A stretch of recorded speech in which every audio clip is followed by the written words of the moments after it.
Well, good afternoon, JMU families. We're excited to see you today, or at least for you to see us. We don't quite see you yet.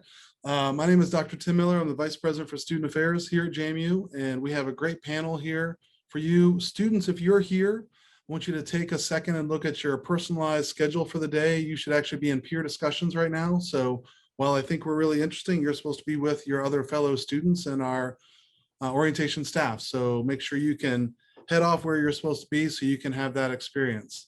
I'm going to talk very little here and pass it off to our panel. So each of these areas are going to give you a quick 5-minute or so overview of what they do, and then we'll take questions at the end. But if you have questions throughout, just go ahead and pop them in and ask those questions in the Q&A, and we'll keep track of them and make sure they all get answered. So with that, let me pass it off to our panel. Good afternoon. My name is Gloria Mast, and I'm the Interim Dean of Students. Welcome. Today, I'm just going to tell you a little bit about the general operations of the Dean of Students office, but then also get more specific as to the programs that we offer and the services that we offer here. In general, the Dean of Students responds to all informational and personal concerns of students, parents, faculty, and staff. If you don't know who to call, you can call our office and we will do our best to get you connected to the appropriate resources. If your student should need to be absent for a period of time, meaning more than 2 to 3 days, our office is more than happy to send notification on the student's behalf to all of their professors regarding those absences. Unfortunately, our office can't excuse those absences, but in my experience, I have found that professors are pretty compassionate when they know what the situation is for the student.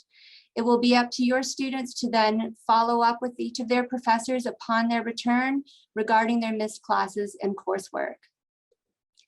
Should your student need to withdraw within the first 3 weeks of the semester, they would need to contact the office of the registrar. If they need to withdraw from all of their classes after the first 3 weeks of the semester, they can contact our office and we will be more than happy to help them through that process.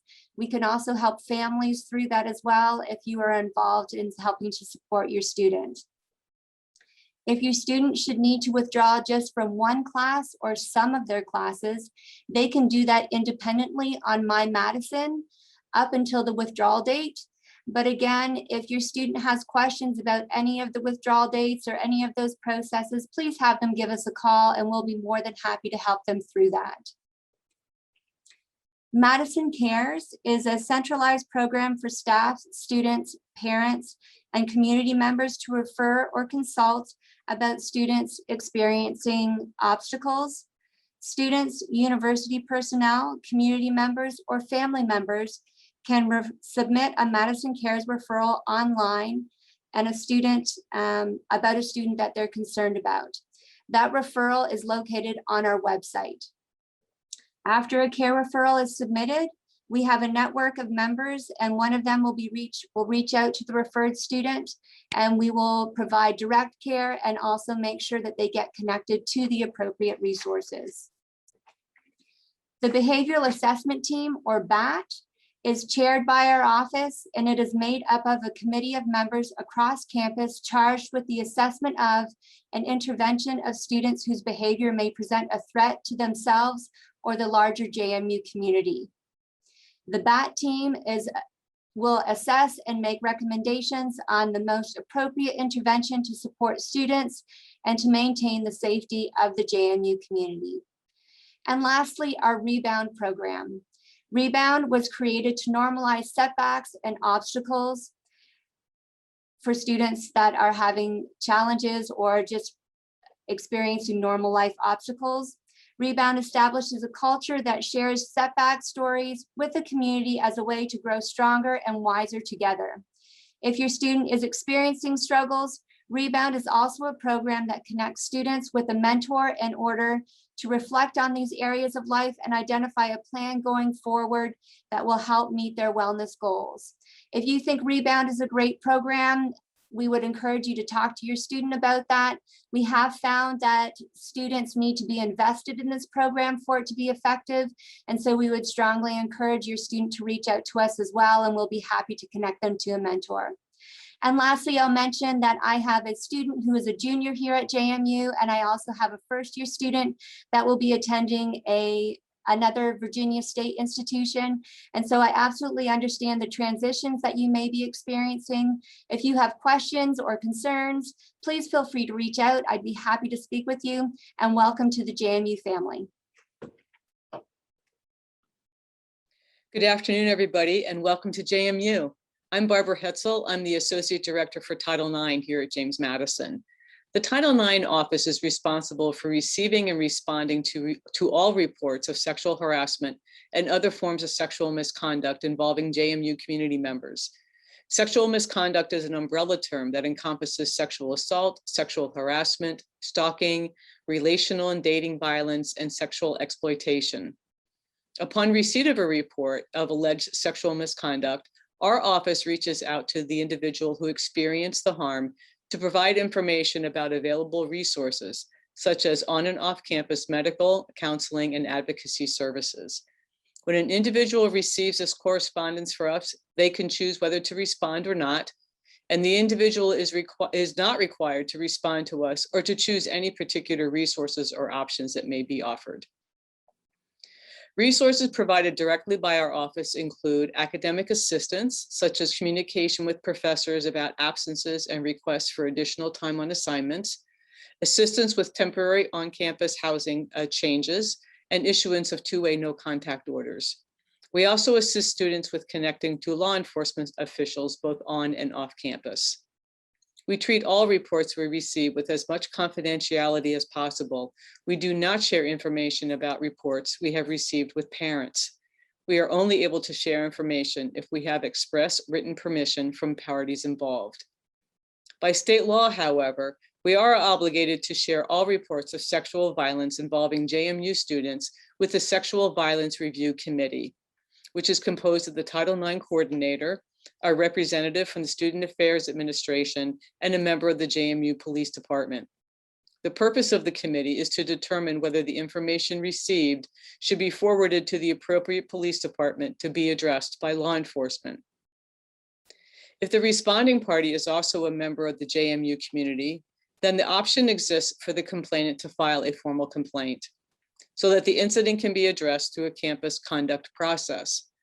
Individuals may choose to file a formal complaint with the university and file criminal charges with the police. They may do this in any order they wish. They may choose one and not the other, or they can choose to pursue both at the same time. Generally, we will only investigate formal complaints, and formal complaints must be filed by the complainant. Title IX's office's role is to investigate formal complaints, and then upon completion of the investigation, to turn the matter over to the campus office responsible for hearing and determining a final outcome in the case. When the complainant and the respondent are both JMU students, the campus office responsible for hearing is the Office of Student Accountability and Restorative Practices. Title IX conducts investigations in a fair and impartial manner that presumes no policy violation has occurred. The Title IX office is located on the 4th floor of Madison Hall, which is directly across from the Student Success Center. And once again, welcome to the JMU community.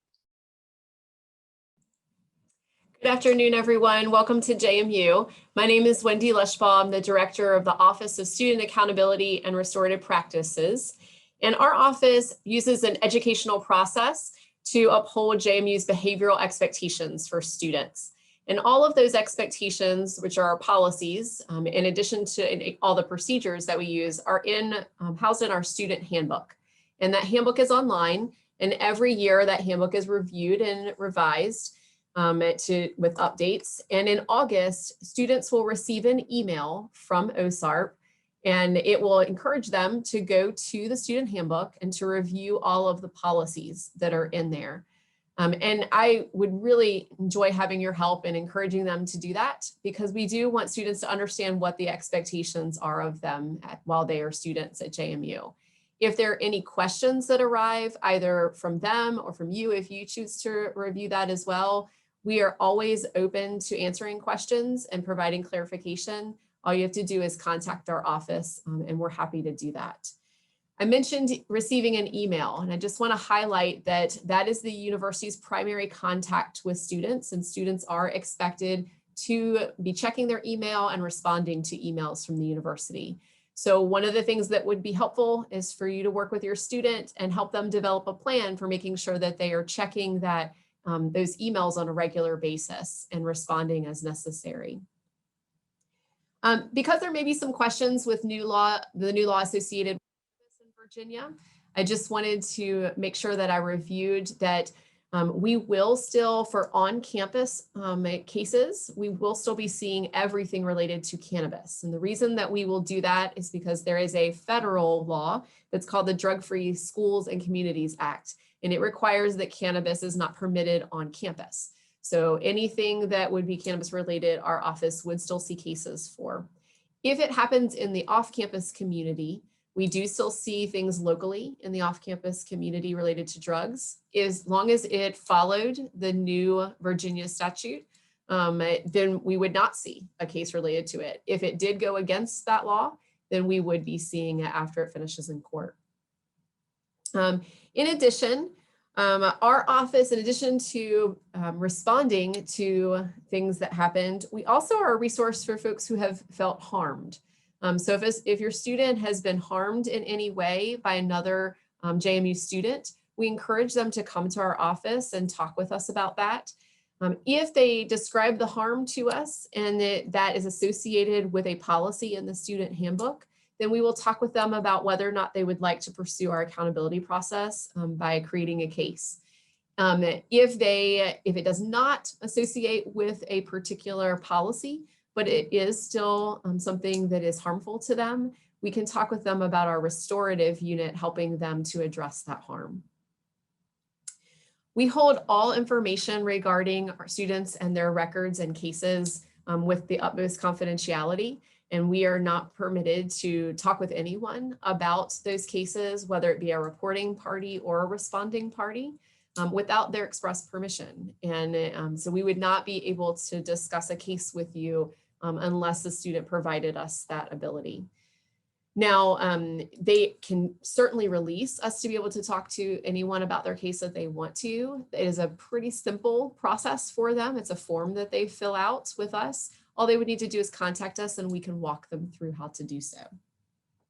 I do want to emphasize that OSARP is not a first responder when it comes to behavior that may have safety concerns as a part of it. We definitely, if there's a safety concern, we want them contacting the JMU or the Harrisonburg Police Departments. We have relationships with both of those police departments. They will contact us if there is a threat to the community that is being created, but we are not those first responders. If you or your student have any questions at all regarding behavioral expectations, processes, procedures, who to talk to about being harmed, we encourage you to contact us. And again, welcome to JMU. Good afternoon. I'm Andrew Gertler. I am the medical director of the University Health Center, which is located in the Student Success Center. Our hours are 8 a.m. to 5 p.m. Monday through Friday, except on Thursdays where we're open from 9 to 5. I want to start off by letting you know that we adhere to privacy laws, primarily HIPAA, but additional state laws that protect the privacy of the patient. When your student comes to university, they are now responsible for themselves and the privacy extends to them. You, as a parent or guardian, if you seek information, we have to have approval from your student. They will be given an opportunity at each and every visit to provide consent for us to share information.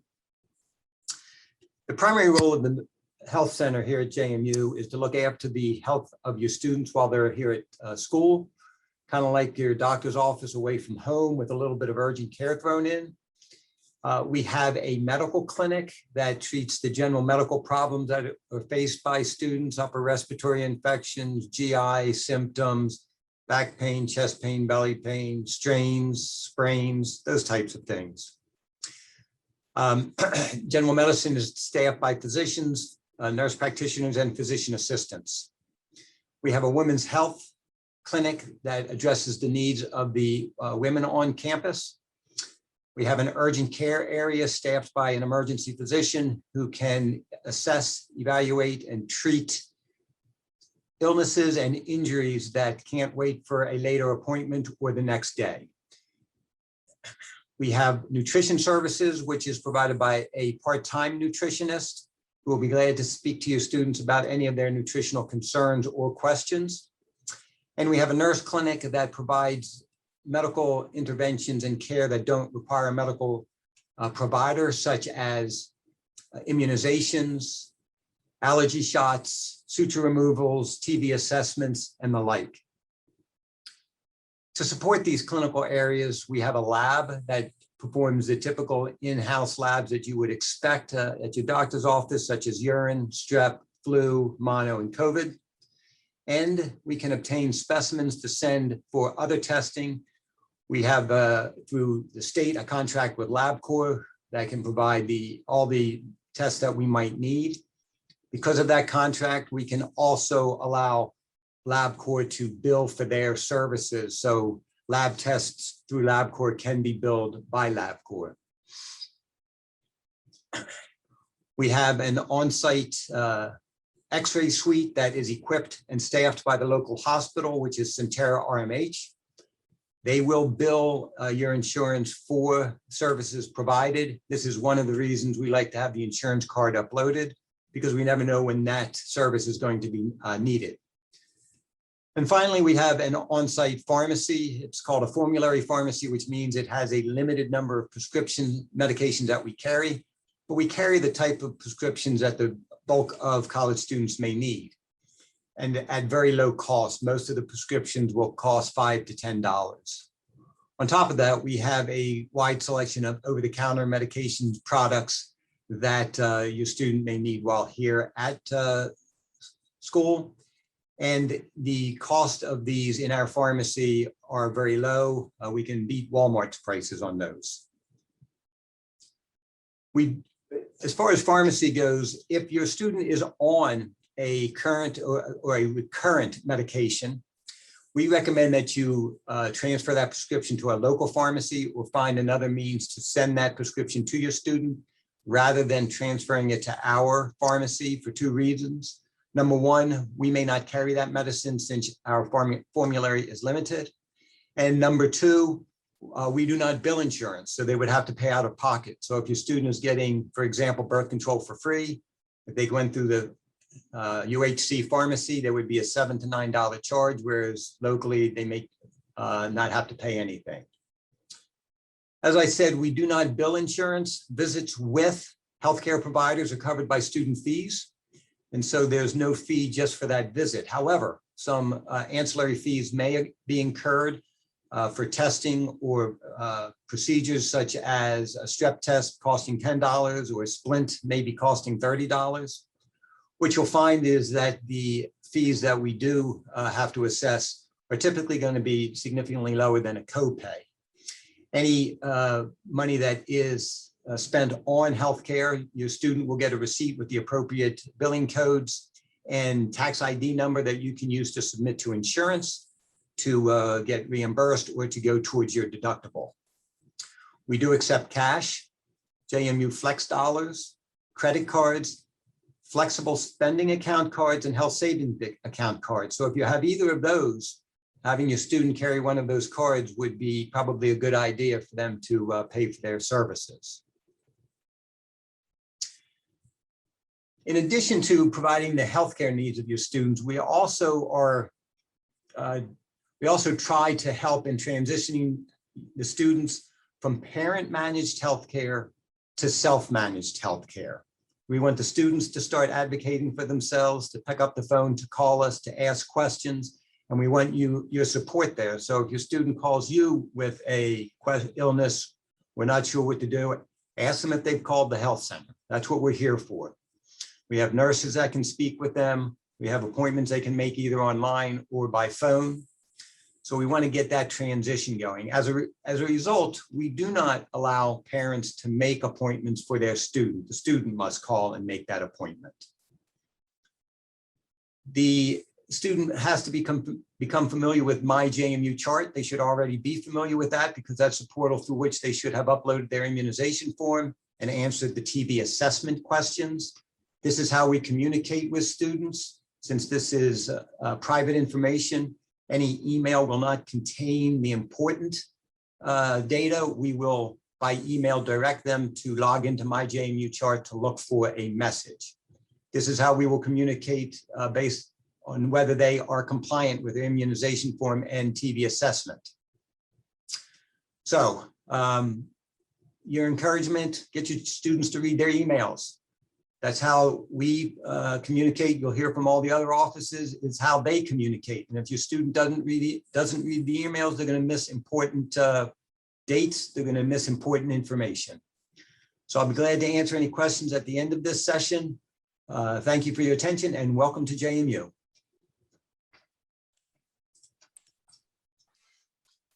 Good afternoon. My name is Chris Kinney and I serve JMU and Disability Services as Associate Director. We are located in the Student Success Center on the first floor. So I'd like to share with you today some information about some of our programs and how students can get connected to ODS, as well as a few tips.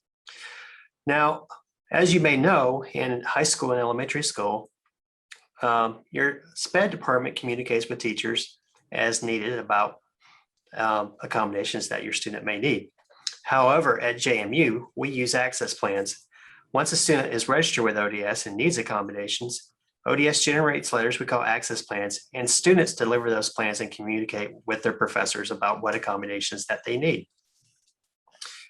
So here's some of the programs that we have within ODS. We have accessible media, or what we like to call ACME. Students who need access to course content and accessible forms will find support with the ACME team for formats such as large print, audio files, or Braille, depending upon their need and how they engage with the course content. In addition, we support students who are deaf or hard of hearing and need captioning of videos or ASL interpreters.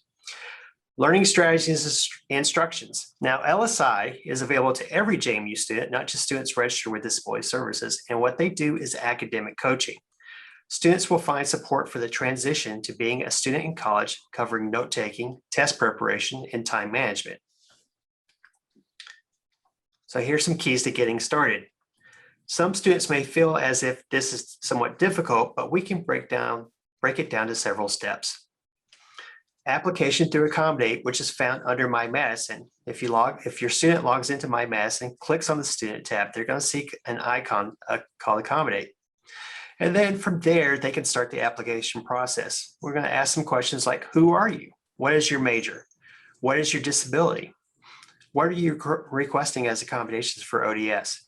Your student can likely answer these questions. Your coaching could help them feel more confident in taking this step. Documentation. Help your student provide information that's relevant and current to allow us to understand their needs as a young adult entering college. If you go to our website or you just Google JMU ODS documentation guidelines, you can find our specific guidelines for things such as ADHD, learning disabilities, or physical disabilities. 3, meeting with ODS. This is necessary to help clarify and establish accommodations. We call this the registration meeting, more formally also known as part of the interactive process. At that point, each semester, the student will request an access plan via the Accommodate database, and what we call a semester request, and then discuss those accommodations, the logistics with the instructors. And then if your student has any questions, they can always return to ODS. They can seek support, ask questions, and we can always discuss accommodations or other needs as they arise over time. So now I'd like to talk to you about several tips, including myths. So the first one, your student's IEP or 504 plan does not automatically transfer. We do not receive materials from high school and nothing is shared from admissions to ODS. Also, though we may use these plans as supporting information, IEPs and 504 plans by themselves are not sufficient as documentation. Be sure to include comprehensive current information such as psychological evaluation report from a qualified clinician. The services and accommodations of ODS are based in individual needs and context of specific classes. Your student is on the threshold of 4 or 5 years of learning and anticipation of professional life. They may encounter labs, clinical experiences, internships, which will require specific consideration, and the documentation you provide will help your student. And the documentation you help your student provide now is the key to our ability to address those needs as they arise. Students sometimes think they want a fresh start after high school and not use their accommodations. They want to leave the special ed world behind, but you can coach your students to know that they have a choice about notices to faculty related to each class. I always like to inform students that their accommodations are kind of like their personal buffet at a restaurant. So if they don't want to eat the green peas, they don't have to. Here's another key point. ODS accommodations are not made retroactively. For those students who choose not to get started, we cannot remedy the grades in situations they did not anticipate the need for accommodations. So also, ODS will respond to the student concerning their applications through Accommodate, encourage them to check their Duke's email account, and if for some reason they don't see the communication, they can also call our admin team, who will gladly help check on their status if needed. Getting started is key. Our webpage has guidance about documentation and more details about programs. Welcome to JMU. Hello, good afternoon. My name is Erin Alfrey Williams, and I am a licensed professional counselor. I primarily serve in the role of case manager here at the Counseling Center, but I also serve as a representative on our HOPE team, which is the interdisciplinary team at JMU that provides support for students that struggle with eating, disordered eating and disordered exercise concerns. College student mental health is increasingly in the national spotlight, especially as we emerge from the COVID-19 pandemic. So as you can imagine, our counseling center is a very busy place. We roughly serve over 2,000 students a year, and every year we seem to set a new record with that number. Our center provides a variety of free and confidential services, including individual counseling. Because of the high demand for these services, our counseling center operates under a short-term brief treatment model in which the student and counselor collaboratively identify and address the student's concerns within a limited number of sessions, roughly 3 to 5 sessions. Students who request or would require longer-term treatment are typically referred to the community for ongoing services. We have a very active group counseling program, and each semester students have the opportunity to participate in a small group experience. Typically those groups are about 6 to 8 students in size. And we have a variety of topics and issues that are offered as well. Our counseling center has a well-developed emergency services model with a 24/7 service in place to help students experiencing a serious crisis, such as a threat of harm to themselves or others. Our center additionally has 2 psychiatric providers who prescribe medications that may be helpful to students dealing with psychological issues.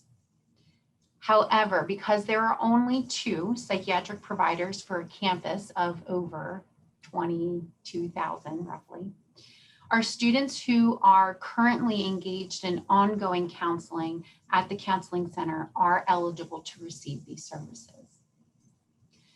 With the singular exception of the cost of medication and any necessary lab work related to medication, all of the services that I mentioned are free to students. All of these services are also confidential, meaning that no information, including whether or not a student is a client here at the center, leaves the counseling center unless the student signs an authorization to exchange information, or Virginia law requires a disclosure related to safety concerns. Our office additionally provides consultation, and this is well utilized by faculty and staff across campus when there's a student who people are concerned about in terms of their mental health and well-being. But this service also extends to parents and family members who are concerned about their students and aren't quite sure how to handle the situation. For the fall semester, we will be shifting away from the telehealth services that we've been offering during the pandemic and anticipate providing a vast majority of our services face-to-face and in person. To access our services, students should utilize our walk-in hours, which are 10 a.m. to 3 p.m. Monday through Friday. When students come to our center, they will complete some initial paperwork. And soon after completing that, they are meeting with one of our intake clinicians to discuss their concerns and have a discussion about what services are available to them. In very rare cases, say for example, your student is under quarantine or has a health condition that would make a visit with us unsafe, that student can complete the whole process of contacting the center and possibly engaging in services through a remote medium. The final service that I would like to share with you is our Counseling Connections program, which is in the One Book, which JMU sends to all your first-year students. We created the Counseling Connections program to assist incoming students with previous and existing mental health concerns in connecting with the mental health resources, preferably before they arrive to campus. Counseling Connections is a 30-minute phone consultation between one of our clinicians and incoming students and/or their family. During the conversation, the clinician will gather information about the situation and offer treatment recommendations. Our goal is to make sure that incoming students are connected with the most appropriate services to best meet their needs. Sometimes that service is offered at the counseling center. Sometimes there is another JMU office or a community resource that would be more appropriate. One note of caution, in order to ensure the well-being, success, and health of students, it is recommended that students continue with prescribed treatments that they were pursuing before coming to college. If they needed weekly long-term counseling in high school or are taking a certain prescribed medication, they should continue with those treatments until they have an opportunity to be reassessed. The Counseling Connections program is featured prominently at the top of our Counseling Center website and is reasonable. I apologize, lost my place here. And we would encourage students to access that if you are confident that you are going to be utilizing and needing ongoing counseling and psychiatry services as you transition to JMU. On behalf of my colleagues at the Counseling Center, as well as everyone else on the screen, I want to wish you all of the best as you and your students start this new chapter. All right, well, thank you all so much. We covered a lot there, and we've been trying to keep up with the Q&A as we went. So I think we've gotten all those, except there's one now for Dr. Gertler in there about legal exemptions for immunizations. So if you want to find that one, you can answer that. And we can see if there's other questions that come up. And answer that one real quick. Great, easy. So if you have other questions, feel free to throw them in the Q&A, and then we'll go from there. And then the one thing that I do want to talk about, comes up a lot, is how do your students find out about this? We always, parents are always like, this is really great information, but how does my student find out? We'll do a number of different things this fall. 1787 and Weeks of Welcome is a series of events from when they move in all the way through when they're the classes begin, and actually 2 or 3 weeks in. We'll be having in student affairs, all of our offices will have presence throughout campus as well during those first few weeks, so students will be able to find us. We'll be coming to them and being in more public locations so they can find us. I also know that they will hear from their RAs on where to go, and if they have questions, they can ask them. They'll also have their frogs, the first year orientation guides is also a great resource. So if they have questions, they can always ask them, and then those students will help them find out where they want to go. But we will market, honestly, the heck out of these, and so students know where they are. Our goal is for students to use these services before they need them in sort of an urgent way, but they already know about it and they can use it. But that will be our goal. And then Dr. Gertler, I know you're probably already answering one, but you're pretty popular here in the chat and the Q&A. So I'll read these and maybe if you want to answer them out loud. Can you clarify once again how the information to bill health insurance is provided and is payment due by the student at time of services? So yeah, payment is expected at the time of service. Once in a while, the student will have something occur and they don't bring any form of payment with them. If they're unable to pay, we can send the bill to the billing office and then it gets posted to their account where they have to take care of it within the next couple of business days. When they incur any type of charge, they will receive a receipt and it will be in their health portal, My JMU chart, which has the diagnosis codes, CPT codes, tax ID number, charges, all the information that is required by a insurance company to submit for reimbursement or application to the deductible. Great, good answer. And then the next one is, what medical forms do they need to fill out in case there is an emergency? So there aren't any particular medical forms you need to fill out. Make sure that in your student's information that the emergency contact information is correct and up to date and correct. If there is an emergency, typically 911 is called, where the JMU police will respond and the JMU police will obtain the name of the student. They have access to emergency contact information. They can provide that to the hospital if necessary, and they can use it to get in touch with the appropriate medical contact. But there's no need for that at the health center. We don't deal in emergencies. If your student is in that type of situation, they will be going to the hospital.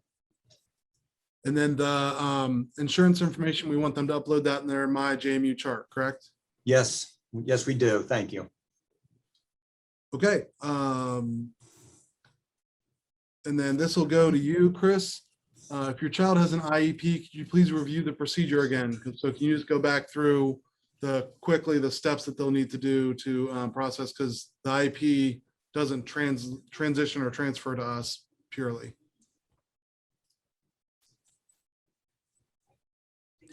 I always forget about the mute button.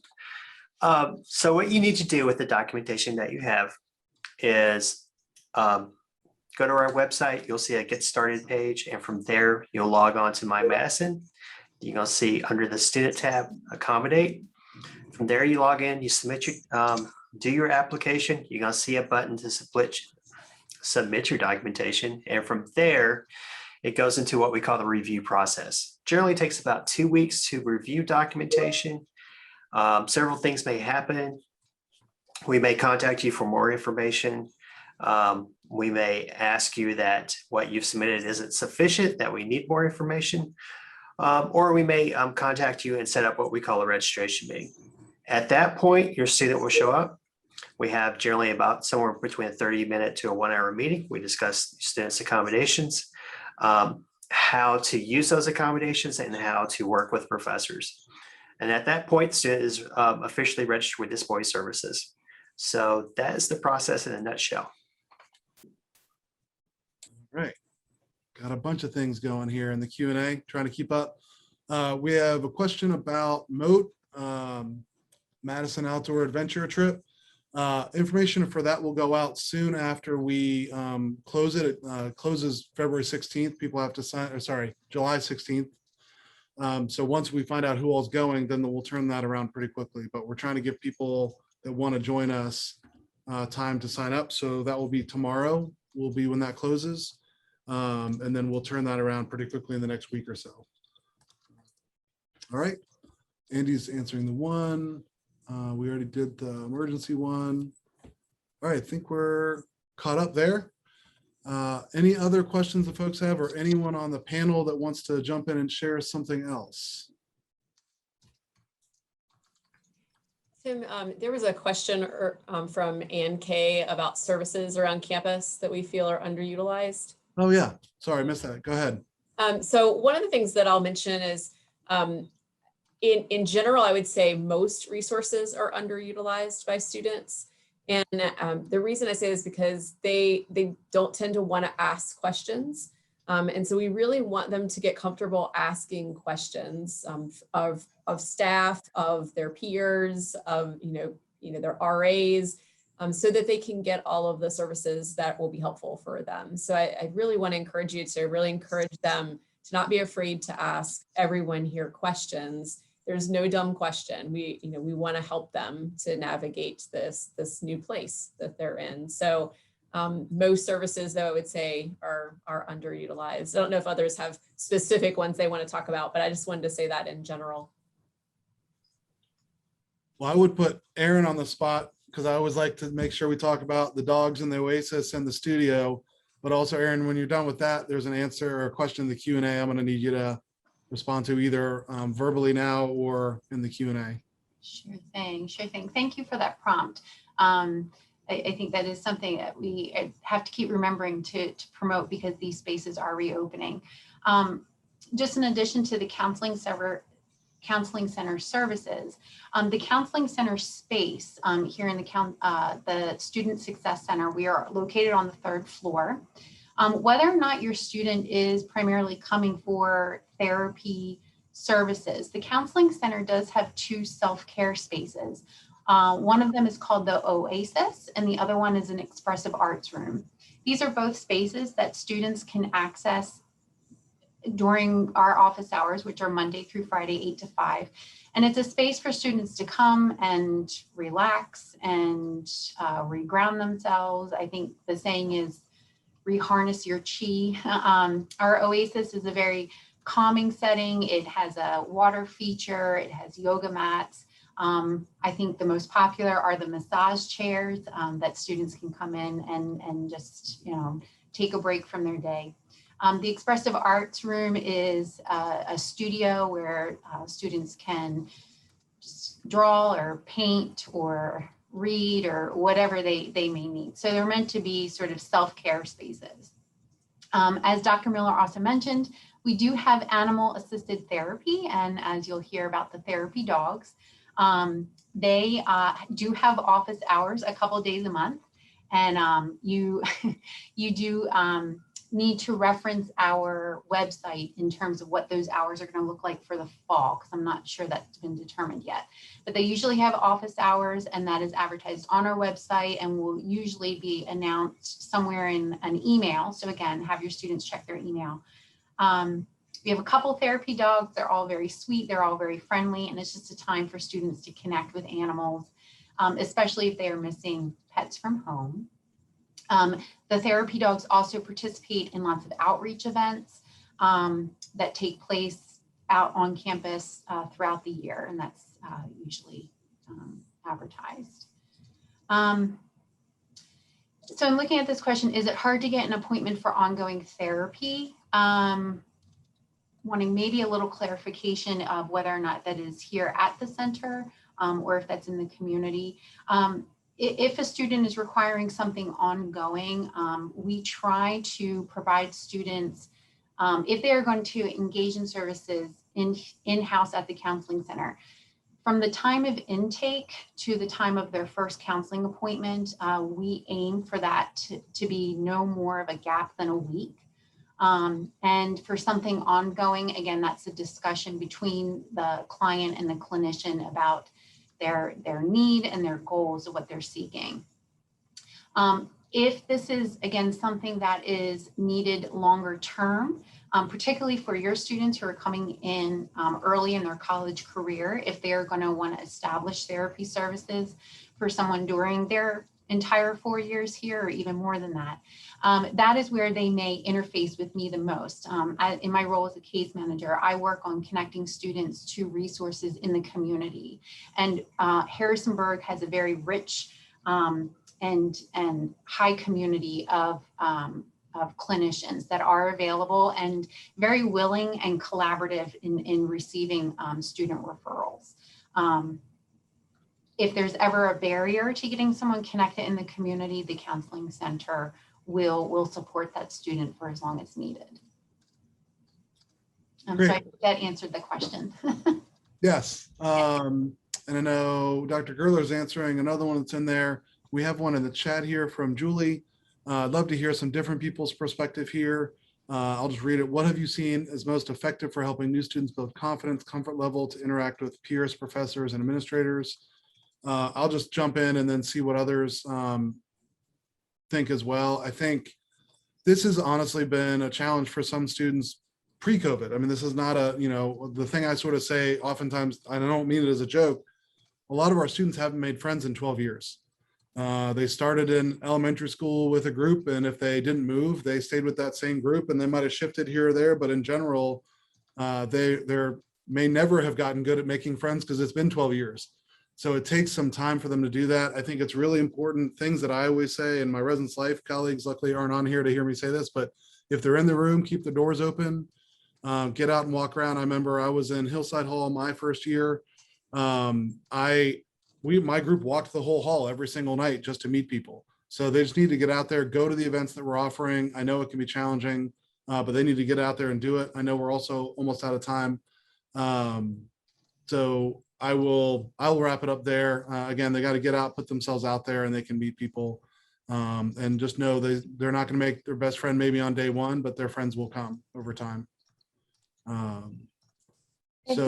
Yep, go ahead. Yeah, sorry. If there's time, I would just mention too that I think it's helpful just to have a conversation with your student that the first several weeks to the first semester may be tough. And I think it's better to be real with them and to let them know that it's going to be difficult and they're going to have to put themselves out there, and it's hard work to meeting people and adjusting. And it's better to be honest with them and be real with them about that. And I would encourage you to have that conversation now.